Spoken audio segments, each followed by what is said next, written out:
Yo diría que lo bueno es que a medida que pasa el tiempo uno va cumpliendo algunos deseos, y uno que teníamos en Sanamente era poder hablar con Mariano Sickman, que es un neurocientífico argentino muy conocido porque ha logrado hablar en términos muy sencillos de cosas complejas e interesantes, pero además que son como los engranajes de nosotros mismos desde nuestro cerebro.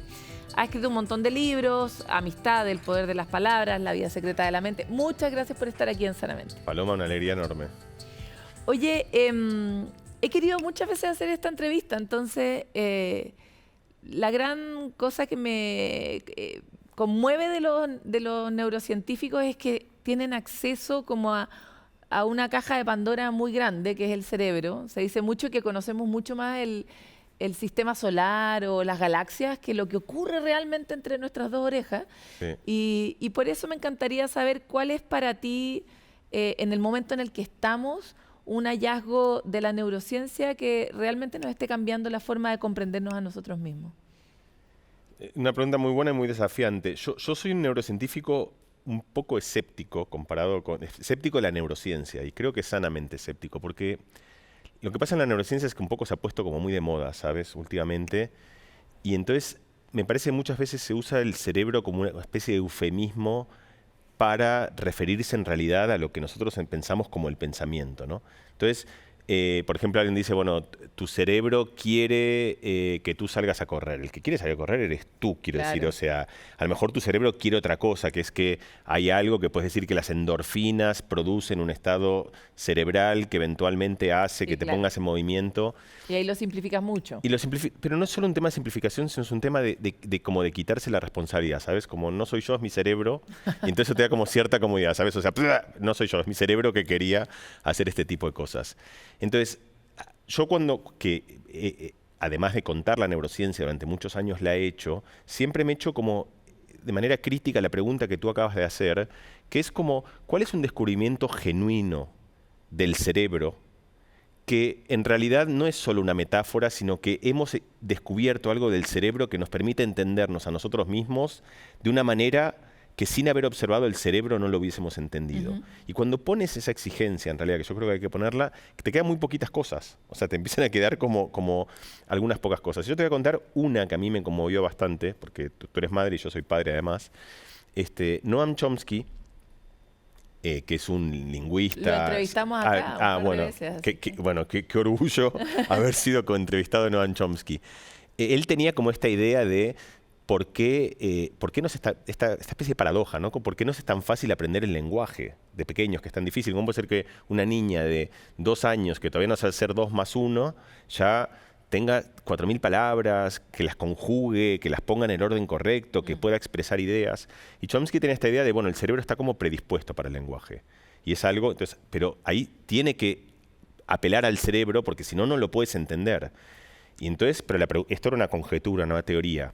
Yo hice mi doctorado en Estados Unidos, luego me fui a Francia, y en Francia trabajé con Stanislas Dehaene, que no sé si Dehaene lo dicen muchos, que es otro gran neurocientífico, y con su mujer, Ghislaine Dehaene, y ahí hicimos un experimento en el que a niños y niñas muy pequeñas las poníamos en un resonador, lo cual es completamente inocuo, de hecho es más inocuo que una ecografía, y claro, ellos no pueden todavía hablar y contarnos de su experiencia mental. Entonces, para entender lo que les pasa, ahí sí tienes que meterse en su cerebro, porque es la única vía que tienes. ¿Cómo se enciende el cerebro en el fondo? Nosotros lo que hacíamos es le poníamos frases para ver cómo reaccionaban. Y entonces, el cerebro tiene una parte que es como la corteza auditiva, que reacciona al sonido, luego tiene módulos que trabajan más en la semántica, y tiene un área que está aquí adelante, muy famosa, que se llama el área de Broca, porque es la que articula y produce el lenguaje. Una persona que tiene una lesión en el área de Broca tiene lo que se llama una afasia, que es que puede entender el lenguaje pero no puede producirlo. Y lo que nosotros vimos es que un bebé muy pequeño, cuando escucha frases, no solo se le activa la región auditiva, sino que se le activa, y de manera muy consistente, la región de Broca. Y eso lo que quiere decir es que de alguna manera está programado para las palabras y produciendo esa frase. Todavía no la articula externamente y tú no lo puedes ver, pero mentalmente está haciendo el ejercicio mental de intentar hablarte. Y yo en ese momento, cuando descubrí eso, poco tiempo después tuve a mi hijo, y me acuerdo que, ¿por qué te cuento esto? Porque fue un descubrimiento sobre el cerebro y no sobre la psicología, que para mí cambió el vínculo que yo tengo Es con mi que hijo? hacia Que allá es, exactamente iba mi pregunta, porque a mí me ha cambiado mucho todos los descubrimientos que hoy hay o la información que hay disponible, tal vez no son descubrimientos, sobre lo que le pasa a los cerebros de los niños en entornos adversos. En términos de, por ejemplo, si un niño es maltratado, si tú no le hablas a un niño, si tú lo dejas así tirado, si lo ignoras, si lo minimizas, la cantidad de conexiones de su cerebro disminuye. así es. Y ese impacto tan literal y tan concreto y directo, por supuesto que tiene que cambiar nuestras conductas. Entonces, me parece muy, muy lindo el ejemplo que das, porque tenemos una cápsula en Sanamente que habla justamente de lo importante que es tratar de hablarle a los niños, aunque los niños no sean capaces, incluso que solo te miren. Hay un momento en que los bebés son muy poco interactivos y que a veces se ponen un poco aburridos para los padres, pero aún así es tan importante hablarles, ¿no? Pero es que para mí justamente es, porque eso toca algo esencial de la compasión, que es que para ser compasivo con alguien tienes que entender qué es lo que anhela, ¿no? Y eso no siempre es evidente. Por ejemplo, suponte que hay una persona mayor tratando de cruzar la calle, ¿no? O una persona ciega, una persona que tiene dificultades. Entonces cualquiera de nosotros inmediatamente se acercaría casi instintivamente, le diría, señora, necesita ayuda, porque tú detectas muy fácil la necesidad del otro. Pero mucho del drama humano tiene que ver justamente con que la necesidad del otro muchas veces es opaca. O sea, tú no te das cuenta que el otro está pasándola muy mal, está sufriendo mucho. Pasa constantemente. Tú estás en una fiesta, en un concierto, y hay 10.000 personas y hay uno que está sufriendo, pero horrores, y hay al lado otro que está así y que no es que es mala persona, es que no tenemos buenos detectores para muchos aspectos de la necesidad humana. Entonces, a mí me gusta esta idea, y eso es en general, yo siempre remito a un texto que para mí fue muy, muy influyente, que es un pequeño fragmento de Borges y Bioy Casares, que ellos lo titulan El mundo es ancho y ajeno. Como diciendo, justamente a nosotros nos cuesta mucho sentir lo que está sintiendo la otra persona. Hacemos todo un esfuerzo enorme, que son las palabras, los abrazos, el cariño, para remediar esa opacidad que muchas veces tenemos de nuestra propia capacidad de expresar nuestro sentir. Entonces, ¿por qué a mí me conmovió este experimento? Porque yo sentí, de repente la ciencia me permitió entender algo que justamente a mí, una vez que entiendo que mi hijo pequeño a los 3 meses está intentando hablar, Hablo de otra manera. entonces le hablo porque lo acompaño de la mano, que es lo que hace cualquier persona, pero para eso, si tú no sabes eso, porque no tienes cómo advertir, porque todo ese esfuerzo que está haciendo para producir palabras es opaco, entonces dices, bueno, no cambia nada, lo dejo ahí tirado, que no haga nada, pero el momento que entiendes que está haciendo un esfuerzo enorme por tratar de incorporar el lenguaje, y no es que está cruzando la calle, es que está subiendo una montaña dificilísima, dices, mira, voy contigo. Pero para eso tienes que entenderlo, y a mí me gusta esta ciencia que te he contado porque justamente es la que a mí me permitió abrazar o entender o comprender la necesidad de alguien a quien uno quiere entrañablemente, que es tu hijo, digamos, o tu hija Sí. o cualquier niño. Para mí también ha sido así, particularmente en torno al mundo de la infancia y cómo ahí se tejen y se articulan cuestiones que son muy determinantes después en la experiencia del dolor o de la alegría cuando uno ya es adulto, ¿no? Y por lo mismo, ¿por qué es tan crítico que tú le hables a tu hijo y no le hables de cualquier forma? O sea, no solo quieres que desarrolle el lenguaje, también quieres que, no sé, sufra menos o tenga más herramientas. Entonces importa cómo le hablas. Y eso me lleva inevitablemente a tu otro libro, el libro de las palabras. Lo decimos mucho, que las palabras crean realidades. Lo decimos como una frase casi como un gatillo, ¿no? Permanente, como un bastón, pero no le damos la importancia que eso tiene. Entonces, me encantaría, súper desde la neurociencia, ¿qué significa esa frase realmente? ¿En qué sentido las palabras crean realidades? Está bien. Bueno, primero hay que entender que toda la percepción tiene algo de ficción, ¿no? Y algo de... Uno, ¿sabes? Está otra hablando de latiguillos y de frases usadas. Uno dice, lo he visto con mis propios ojos, ¿no? Creo que justamente es importante. Hay un montón de ilusiones visuales que te muestran que tú puedes ver algo con tus propios ojos, que no está, lo ves algo más grande que otra cosa, algo más pequeño. Entonces, y eso no es casualidad, sino que tiene que ver con un modo esencial de funcionamiento del cerebro, que es que no retrata el mundo, sino que trata de interpretarlo. Yo descubrí, hay un experimento que hizo Ann Trisman, una psicóloga maravillosa, psicóloga experimental. Yo lo descubrí en el principio de mi doctorado y fue un experimento muy simple, pero que a mí marcó mi carrera un poquito para siempre. Ella hizo un experimento en el cual hacía lo siguiente, le mostraba a una persona durante una fracción muy pequeña de tiempo, por un lado un triángulo y por el otro lado una mancha amarilla, ¿no? Pero así desaparecía casi enseguida. O sea, tú no lo veías, lo que veías es algo. Y luego le preguntaba a la gente qué había visto y la gente decía, lo que he visto es un triángulo amarillo. Y no había habido un triángulo amarillo, había habido por un lado triángulo, por otro amarillo, pero tu cerebro construye la historia más plausible cuando tiene datos muy escasos, y eso es lo que nosotros hacemos todo el tiempo, inventamos triángulos amarillos. Y es una virtud del cerebro, porque justamente permite dar sentido a cosas que son confusas y que te permite... Trata de comprender. Trata de comprender y hacer teorías. O sea, si lo miras, justamente es algo conmovedor porque lo que muestra es que todos somos un poco científicos, desde niños y niñas. O sea, no transcribimos la realidad, sino que hacemos teorías sobre cómo son las cosas. Y esas teorías son puntos de vista que limitan lo que vemos. Entonces, por ejemplo, si tú piensas que una persona... por ejemplo, hablando del ejemplo de las palabras, en inglés está la palabra stubborn, que es una palabra que por un lado puede tener una proyección positiva, que es una persona que es persistente y que es resiliente y que continúa, o puede tener una acepción negativa, que es una persona tosuda, que no cambia de opinión, testaruda. Entonces, si yo te escribo a alguien como stubborn, depende de la teoría que tú has hecho de esas personas, eso significa cosas completamente distintas. Es la misma palabra, es el mismo dato, pero tú tienes distintas teorías sobre esa persona que cambian la interpretación. Eso mismo pasa con tus vínculos más cercanos y pasan contigo mismo. Entonces, por ejemplo, estas frases que yo cuento todo el tiempo en El poder de las palabras, ¿no? Que son las tan típicas, que son yo no sirvo para las matemáticas, o yo no sirvo para el arte, o yo no sirvo para este tipo de relaciones. Nosotros tiramos esa frase a la ligera, pero lo que no nos damos cuenta es que esa frase es una teoría. Eso es como decir el mundo es redondo o como decir la Tierra gira alrededor del Sol. Es una conjetura que una vez que tú lo has lanzado, genera un marco desde el cual tú entiendes todo el resto de las cosas, en este caso sobre ti mismo. ¿Y por qué las frases crean realidades? Es bastante simple, porque el momento que tú dices yo no sirvo para las matemáticas, esa frase no es inocua, sino que te pone a ti en una disposición en la cual cuando tú estás en clase de matemática empiezas a... Sí, claro. A charlar con el otro, a distraerte. ¿Por qué? Porque tú no sirves para la matemática. No, ¿para qué te vas a gastar en eso? ¿Para qué te vas a gastar si tú no sirves? En cambio, si tú cambias esa frase por una que es, mira, este primer curso de matemática a mí no me ha gustado, pero démosle otra oportunidad, a ver cómo funciona, o me cuesta, pero es importante, o a ver, o a lo mejor es algo que puedo cambiarlo. Esto que estás diciendo vuelve a contestar mi primera pregunta.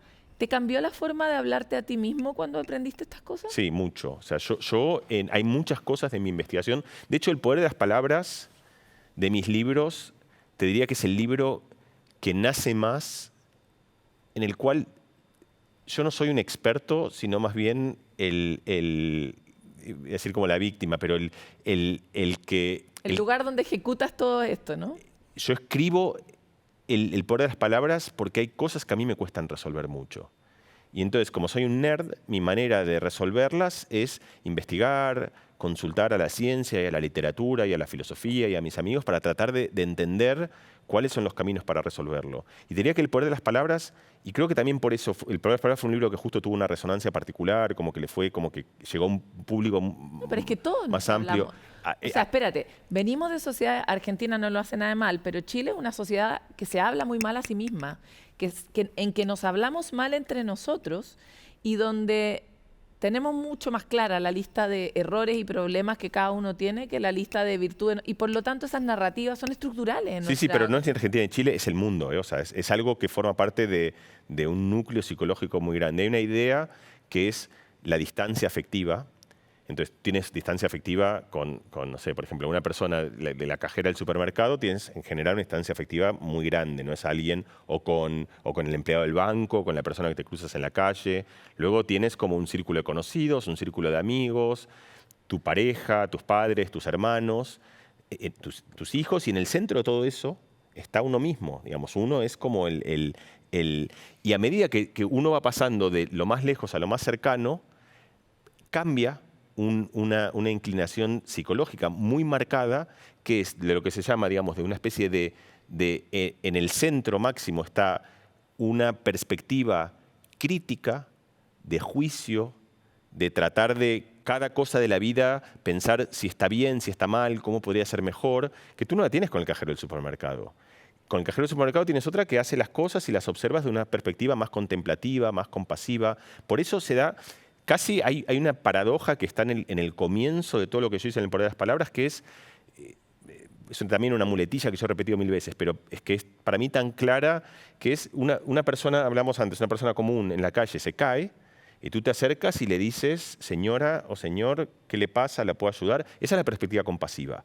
Una persona tiene un problema, lo primero, tú no piensas primero si lo ha hecho mal, si lo ha hecho bien, lo que piensas es cómo ayudarla. Si esa persona eres tú y te caes, lo primero que uno se dice es qué tonto, qué idiota, cómo iba distraído. Y entonces, ¿por qué uno consigo mismo lo primero que se pregunta no es cómo estás, qué puedo hacer para ayudarte? Porque justamente hay algo, ahora sí, en nuestro cerebro, en nuestra propensión a cómo analizar nuestra propia realidad, en la que pensamos que tenemos que exigirnos todo el tiempo para poder mejorar, para poder tú llegar... dices que es lo humano. Lo humano es así. Eso es... Sabemos si, por ejemplo, no sé, yo tengo la idea de que los colombianos se tratan mucho mejor, por ejemplo. No, eso... Como no hay una diferencia cultural. Seguro que hay diferencias culturales, o sea, y en el Buda, en el Tíbet, debe ser un poco más compasivo consigo mismo que nosotros dos. Y además se entrena, esto es importante, o sea, cuando digo que es humano, digo que es algo, que es una inclinación, como una especie de automatismo por defecto que nos surge a casi todos. Pero justamente esto no quiere decir que es una confusión típica, que algo sea constitutivo y biológico, no quiere decir que no se pueda cambiar, se puede cambiar. De hecho, la manera de cambiarlo es entenderlo y entender. También para cambiarlo es bueno entender que justamente que no es tan fácil de cambiar, porque hay todo un aparato constitutivo de nosotros mismos que opera en el otro que opera en otro sentido. De hecho, mira, yo te voy a dar un ejemplo. A mí, lo que fue para mí más, si yo te hubiese dicho una cosa que yo hubiese querido cambiar, es justamente este aspecto en el trato con mis hijos. Yo me di cuenta que yo, por ejemplo, con mi sobrino estoy comiendo y mientras como con mis sobrinos cuando eran pequeños, la conversación estaba en el índole de la fiesta, de la celebración, del disfrute. En cambio, cuando comía con mis hijos también, pero yo todo el tiempo era el padre y el educador, y si comían bien o si comían mal, si hacían algo, todo el tiempo. Y yo dije, ¿por qué no puedo salir de ese modo y simplemente, por qué soy un obtuso que todo el tiempo tiene que estar como recordándome que soy el padre, que les tengo que... Entonces, o por ejemplo lo mismo, alguna vez que me ha pasado también, que mi hijo se caiga y en vez de salir a dar un abrazo, decirle, pero te ¿cómo dije no 10 veces que no mires.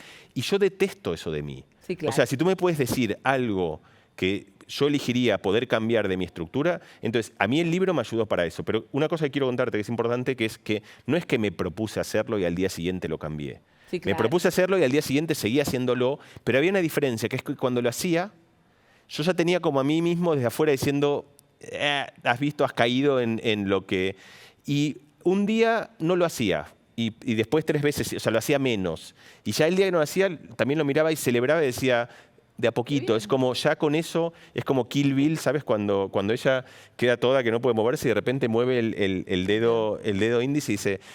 Ya está, este es el principio que puedo hacerlo. O sea, no lo he terminado. Empieza un nuevo uno mismo. Uno mismo que tú te das cuenta que puedes esculpirte, te das cuenta que lleva tiempo, pero te das cuenta que el camino llega a fin si le das el tiempo y el aire que necesitas. Claro, y es muy lindo porque de alguna forma lo que dices tiene una base científica muy profunda y es esta posibilidad infinita de nuestro propio cerebro de cambiar. O sea, como que uno pudiera recablearse siempre. Difícil, lento, más esforzado, menos esforzado, pero... Siempre, eso es muy esperanzador para la vida por delante, porque cuando uno vivía como, no sé, a ti probablemente te crió una persona que te dijo así soy, y me tienes que aceptar así, y es como, francamente, sí. Estoy viva teóricamente solo ahora y me toca aguantarte de esta manera, como que también es un determinismo muy terrible. Oye, tengo para hacerte como 54 entrevistas más, pero tengo que ir cerrando esta, y necesito hacerte esta pregunta, porque... Algo que la neurociencia de distintas etapas humanas nos ha empezado a entregar como alimento es la idea de que todo esto que nosotros creíamos que nos hacía bien, efectivamente nos hace bien. O sea, por ejemplo, para el mejor envejecimiento del cerebro, si nosotros comemos más sanamente y hacemos ejercicio y tenemos relaciones de amistad y nos preocupamos de nuestros vínculos, probablemente tu cerebro llegue mejor a viejo. Entonces, ¿qué cosas tú has recogido de la neurociencia que le recomiendas hoy a las personas para tener una sensación mayor de bienestar? Por ejemplo, todo lo que acabas de contar con tus hijos es algo que se traduce en bienestar de esos niños, de ti mismo, de tu autopercepción, muy concreta, porque ya no eres el ogro, ¿cachai? Sí. Mira, yo creo que en general una primer cosa que está enarbolada en todas y para mí es como esencial es justamente el entender que un engaño, es lo que hablamos antes, que nuestro cerebro suele sacar conclusiones precipitadas sobre cosas en las cuales en realidad no tenemos casi ni idea. Sobre nosotros mismos, o sea, no sirves para esto, sobre una persona que te la encuentras y dices, con esta persona viviré las mejores cosas, o otra que dices al revés, no, esta es aburrida, es un pelotudo y no tendré nada que hacer, y te has perdido la oportunidad de conocer a alguien maravilloso. Entonces, esto lo decía Kahneman, el premio Nobel, decía, si yo pudiese cambiar algo de la condición humana, cambiaría esta ilusión que tenemos de certeza de casi todas las cosas que opinamos. Y yo eso lo ejerzo muy fuertemente, y te diría que es como una oda a la duda. A poner en duda nuestras convicciones más grandes. Eso no quiere decir que luego tienes que votar, y cuando votas a alguien, o decides dónde vas a vivir, o dónde tus hijos van al colegio, tienes que tomar decisiones. Pero está bien tomar esas decisiones, a veces cuestionándote incluso las cosas que te parecen más incuestionables. Yo eso lo ejerzo todo el tiempo. ¿Cómo lo ejerzo? Juntándome con gente que piensa distinto. Cuando viene mi hijo y me habla de cosas que me parecen muy raras porque son de otra generación, en vez de saltar a machacarlo, decir, es inteligente y está diciéndome algo, ¿por qué no escucho eso? Y al revés, crezco y aprendo distintas... También, tú decías antes, cuando las generaciones... O sea, mi abuelo, si yo le decía tocar la guitarra eléctrica, le parecía un error. Pero si tocaba el violín, estaba perfecto. Y yo debo estar haciendo las mismas cosas, ¿no? Con mi hijo, que debe haber otra guitarra eléctrica ahora, que a mí me parecerá que a lo mejor será jugar al Fortnite o al League of Legends, que a mí me parece que es algo muy mal, pero que él lo ve como algo que tiene virtud y valor y que yo no puedo verlo. Entonces, para mí este mero ejercicio de entender que hay una ilusión primordial, que es el que creer que sabemos mucho más de casi todas las cosas, que sabemos mucho más de quién es la buena gente, de cuáles son las buenas maneras de hacer las cosas. Incluso de que algo es objetivamente algo. Exacto, o una memoria. A mí me pasa, ¿sabes? O sea, lo recuerdo. Lo recuerdo. Sabemos, o sea, toda la ciencia lo que nos ha mostrado es que deberíamos ser un poquito más humildes respecto de nuestras convicciones. Es un poco, ¿sabes? Groucho Marx tenía esta frase que decía, estos son mis ideales, si no te gustan, tengo otros, decía, ¿no? Y él decía como, y uno lo ve justamente como peyorativamente, eso como, y a mí me parece que al revés, que es como Groucho Marx tenía estas intuiciones geniales sobre la condición humana, y yo creo que cada tanto ponernos a prueba, ejercitar este ejercicio socrático, a mí me parece que nos hace muchas mejores personas, nos hace más comedidos. Y vivir más livianos también. Nos hace disfrutar de cosas. Te decía, o sea, el último libro que hemos escrito es sobre la amistad y aparece esto, la cantidad de gente buena que nos hemos perdido en nuestra vida porque el cuerpo o el instinto nos ha dicho que esa persona no, o sea, y al revés, la cantidad de tragedias por gente luminosa que luego abres el placard y esconden las peores reliquias y que son abusadores y que tú los ves y parecen angelitos. Entonces, todo esto otra vez significa, haz las amistades que tengas que hacer, pero no tengas esta cosa de el cuerpo es sabio, se las sabe todas. Cada tanto se equivoca y está bien que se equivoque. Entonces, el ponernos, si tuviese que decirte una sola, tomaría esta idea de Kahneman y te diría amor a la duda. Amor a la duda. Amor a la duda y amor al error. Yo creo que aparte es lo único que nos va a quedar frente a la inteligencia artificial. Y con eso ejercicio de la diversidad. Realmente ensayar las perspectivas, tratar de encontrar con gente distinta, abrirte, apertura. Te quiero agradecer por esta entrevista. Cuando vuelvas a Chile, vuelve por favor a nuestro programa que seguiremos hablando. Así será, con mucho gusto. Ha sido muy lindo, por lo menos en mi experiencia personal, esta ruta de darle humanidad, emoción, dignidad, que son cosas que se las deberíamos dar porque son derechos humanos, a los niños, por ejemplo, sobre la base de todo lo que sabemos ahora, que comprenden, que sienten, que reflejan. Y por lo mismo los invitamos a seguir haciéndose estas preguntas y conocer todos estos contenidos, leer estos libros, porque... también mejora inevitablemente la forma en que interactuamos, ¿no?